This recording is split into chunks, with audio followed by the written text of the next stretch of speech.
समय के प्रधानमंत्री पंडित नेहरू जी ने मुख्यमंत्रियों को एक चिट्ठी लिखी थी। उस चिट्ठी में उन्होंने लिखा था, नेहरू जी लिखते हैं, अगर संविधान हमारे, आगे नेहरू जी लिखते हैं, अगर संविधान हमारे रास्ते के बीच में आ जाए, ये नेहरू जी लिख रहे हैं, अगर संविधान हमारे रास्ते के बीच में आ जाए, आगे नेहरू जी कह रहे हैं, तो हर हाल में संविधान में परिवर्तन करना चाहिए। ये नेहरू जी ने मुख्यमंत्रियों को चिट्ठी लिखी। 1951 में ये पाप किया गया, लेकिन देश चुप नहीं था। उस समय राष्ट्रपति डॉक्टर राजेंद्र प्रसाद जी ने चेताया, ये गलत हो रहा है। उस समय स्पीकर पद पर बैठे हुए हमारे स्पीकर महोदय ने भी पंडित जी को कहा, गलत कर रहे हो। इतना ही नहीं, आचार्य कृपलानी जी, जयप्रकाश नारायण जैसे महान कांग्रेसी लोगों ने भी पंडित नेहरू ने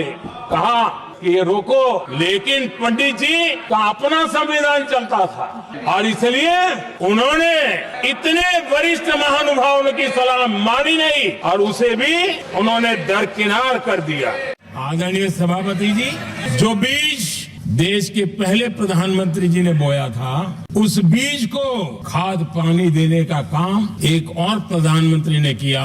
उनका नाम था श्रीमती इंदिरा गांधी। जो पाप पहले प्रधानमंत्री करके गए और जो खून लग गया था 1971 में, सुप्रीम कोर्ट का एक फैसला आया था। उस सुप्रीम कोर्ट के फैसले को संविधान बदल करके पलट दिया गया और 71 में ये संविधान संशोधन किया गया था। और क्या था, उन्होंने हमारे देश की अदालत के पंख काट दिए थे और यहाँ पर तो किया था कि संसद संविधान के किसी भी आर्टिकल में जो मर्जी पड़े वो कर सकती है और अदालत उसकी तरफ देख भी नहीं सकती है।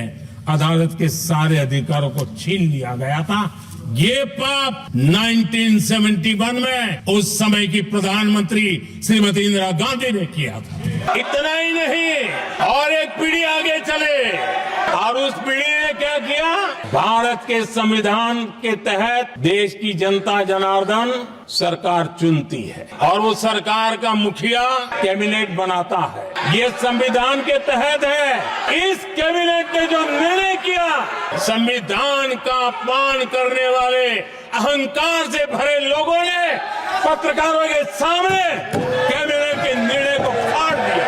संविधान को हर मौके पर संविधान के साथ खिलवाड़ करना, संविधान को न मानना, ये जिनकी आदत हो गई थी,